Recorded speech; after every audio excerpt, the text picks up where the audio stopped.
When the main utility grid goes down, a busy commercial facility goes completely dark, instantly halting all critical operations. A standby generator is your immediate lifeline, but having the hardware on site isn't enough. It only functions as designed if its physical and electrical installation strictly follows an approved 17-point inspection protocol. Before you even begin the physical inspection, verify your prerequisites. Make sure you have approved drawings on hand, calibrated testing tools ready, and authorized personnel present for startup. Skipping any of these steps leaves a flaw in the system, and a flaw in the system means the generator fails precisely when the facility needs it most. Step 1 begins at the installation site, where the newly delivered generator is waiting. First, confirm exactly what arrived.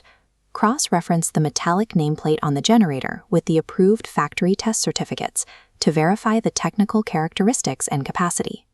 Next, look at how the machine sits. An engineer must check the physical leveling using a calibrated indicator. You also need to confirm the proper installation of linear vibration isolators and anti-vibration pads beneath the unit. Next, inspect the exhaust pipe. Ensure a silencer, muffler, spark arrestor, and a rain cap are situated at the very end.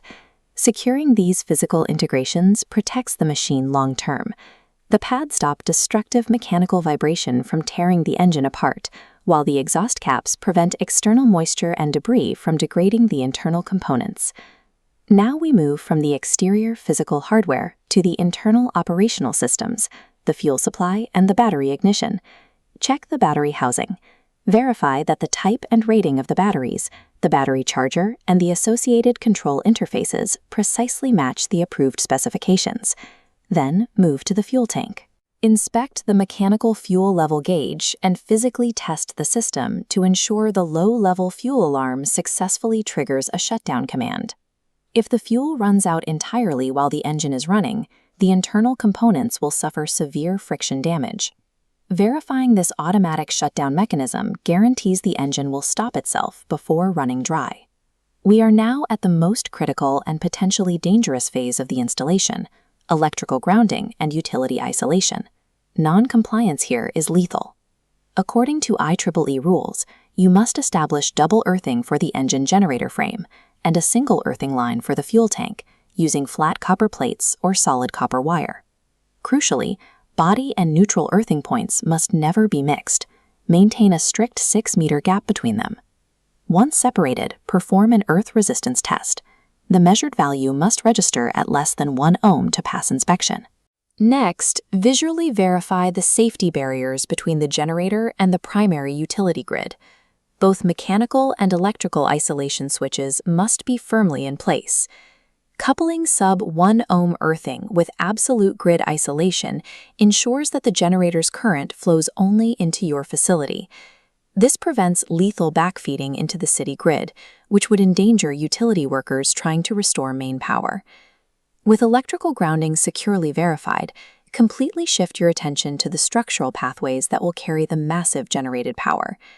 Check that all cable trays, trunking, covers, and glanding are properly installed and supported.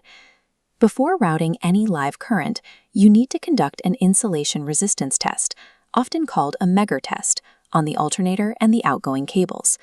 To execute this test correctly, there is a strict procedural condition.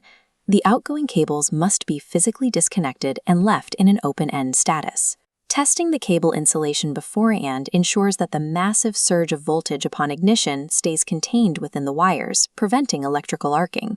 You've reached the final milestone. Hand control over to the authorized person from the dealer or supplier to initiate the physical commissioning and startup. As the ignition sequence engages, you will see and feel the physical response. The engine fires up, and massive cooling fans rapidly accelerate. This image shows the digital control panel during operation. The engineer must actively log the parameters displayed here: the frequency, the voltage output, the RPM, and the engine oil pressure. Even after a successful startup, readiness requires maintenance.